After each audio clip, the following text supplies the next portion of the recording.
మరి మీ అందరికీ తెలుసు, నేను ప్రత్యేకంగా చెప్పాల్సిన అవసరం లేదు. పెద్దలు కేసీఆర్ గారికి కరీంనగర్ అంటే సెంటిమెంట్. కరీంనగర్ నుంచి ఏ పని ప్రారంభించినా ఖచ్చితంగా సూపర్ హిట్ అవుతుంది, ఖచ్చితంగా విజయవంతమవుతుందనే ఒక విశ్వాసం కేసీఆర్ గారికి ఉన్నది. కాబట్టే పార్టీ పెట్టిన తర్వాత మొట్టమొదటి బహిరంగ సభ సింహగర్జన 1 నాడు ఎస్ఆర్ఆర్ కాలేజ్ మైదానంలో పెట్టి ఆ రోజు మొత్తం తెలంగాణ ఉద్యమానికి ఊపిరి పోసిన గడ్డ ఇదే కరీంనగర్ గడ్డ అనే మాట నేను మీకు గుర్తు చేస్తా ఉన్నా. తర్వాత ఎక్కడున్నది తెలంగాణ? లేనే లేదు.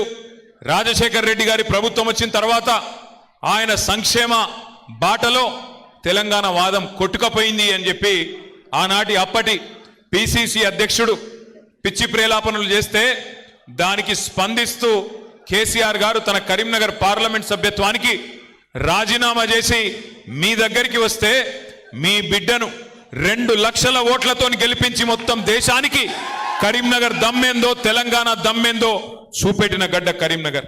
అదే విధంగా సందర్భం ఏదైనా, పరీక్ష ఏదైనా, అన్యాయం ఎప్పుడు జరిగినా, ఎలాంటి అణిచివేత జరిగినా, ఎలాంటి వివక్ష మన పట్ల ఉన్నా ప్రతి సందర్భంలో తిరుగుబాటు జెండాను ఎగరవేసి అగ్రభాగాన నిలబడ్డ గడ్డ, పోరాటాల పురిటి గడ్డ కరీంనగర్.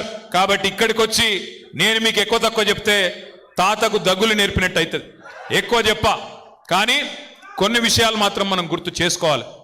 ఇవాళ ఒక ఉత్కృష్టమైన సందర్భం.